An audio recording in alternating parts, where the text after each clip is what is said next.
മുഖ്യമന്ത്രി സിദ്ധരാമയ്യയ്ക്ക് കുരുക്കുമുറുകുകയാണ്.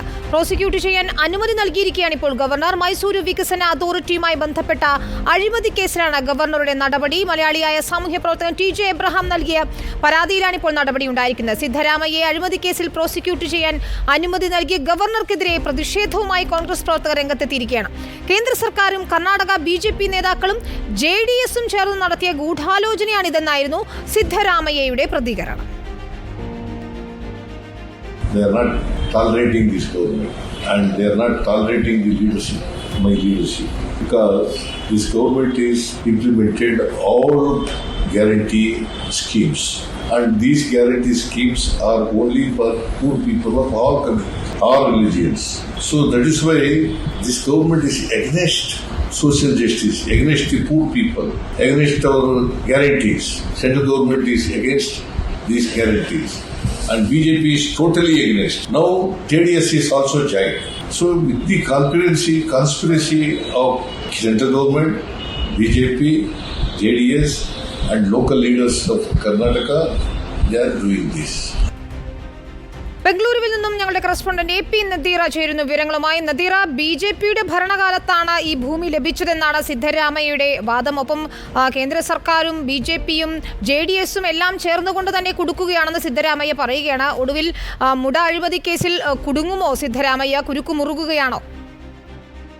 വിനിത, ഈ അഴിമതി കേസിനെ സംബന്ധിച്ച് മുഖ്യമന്ത്രി നൽകുന്ന വിശദീകരണം ഇതാണ്.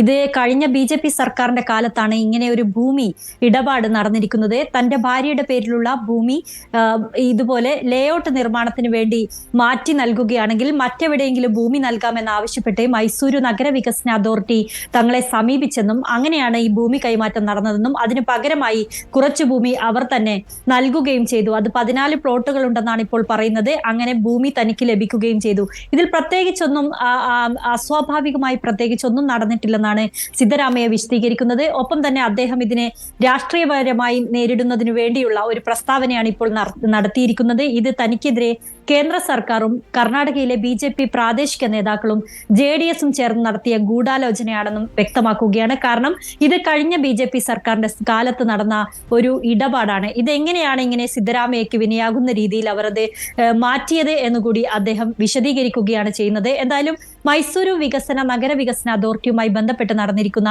ഈ ഒരു കേസ് ഇത് അഴിമതി കേസായി മാറിയിരിക്കുകയാണ്. സിദ്ധരാമയ്യയുടെ കുടുംബം നേരിട്ട് ഇടപെട്ടു. സിദ്ധരാമയ്യ നേരിട്ട് ഇടപെട്ടു എന്ന് പറയുന്നില്ല, പക്ഷേ സിദ്ധരാമയ്യ മുഖ്യമന്ത്രിയാണ്. അദ്ദേഹത്തിന്റെ ഭാര്യയുടെ പേരിലുള്ള ഭൂമിയിലാണ് ഇടപാടുകളൊക്കെ നടന്നിരിക്കുന്നത്. അതുകൊണ്ട് തന്നെ സിദ്ധരാമയ്ക്ക് ഇതിൽ നിന്ന് ഒഴിഞ്ഞു മാറാനാവില്ല. സിദ്ധരാമയ്ക്കെതിരെ പരാതി ഉയർന്നു വന്ന സാഹചര്യത്തിൽ നിരവധി തവണ ഗവർണറെ കാണുകയായിരുന്നു ഈ TJ എബ്രഹാം ഉൾപ്പെടെയുള്ളവർ. അങ്ങനെയാണ് ഇപ്പോൾ പ്രോസിക്യൂഷന് അനുമതി ലഭിച്ചിരിക്കുന്നത്. എന്തായാലും സിദ്ധരാമയ്യ വിചാരണ നേരിടേണ്ടി വരും. പക്ഷേ നദീറ റിപ്പോർട്ട് ചെയ്തിട്ടുണ്ട് സിദ്ധരാമയ്യയുടെ വിശദീകരണം. കോൺഗ്രസ് സിദ്ധരാമയ്യയെ പൂർണ്ണമായും പിന്തുണയ്ക്കുകയാണ്. രാജി ആവശ്യപ്പെടുന്നുണ്ട് BJP എങ്കിൽ പോലും നിലവിൽ രാജിവെക്കേണ്ട കാര്യമില്ല. സിദ്ധരാമയ്യ നിയമപരമായി തന്നെ ഇതിനെ നേരിടും, ഒപ്പം രാഷ്ട്രീയമായും നേരിടുമെന്ന് തന്നെയാണ് കോൺഗ്രസ് വ്യക്തമാക്കുകയും ചെയ്യുന്നത്. പക്ഷേ കർണാടക മുഖ്യമന്ത്രിയെ സംബന്ധിച്ചിടത്തോളം കുരുക്കുമുറുകുകയാണ്. അദ്ദേഹം കേസിൽ വിചാരണ നേരിടേണ്ടി വരികയും ചെയ്യും.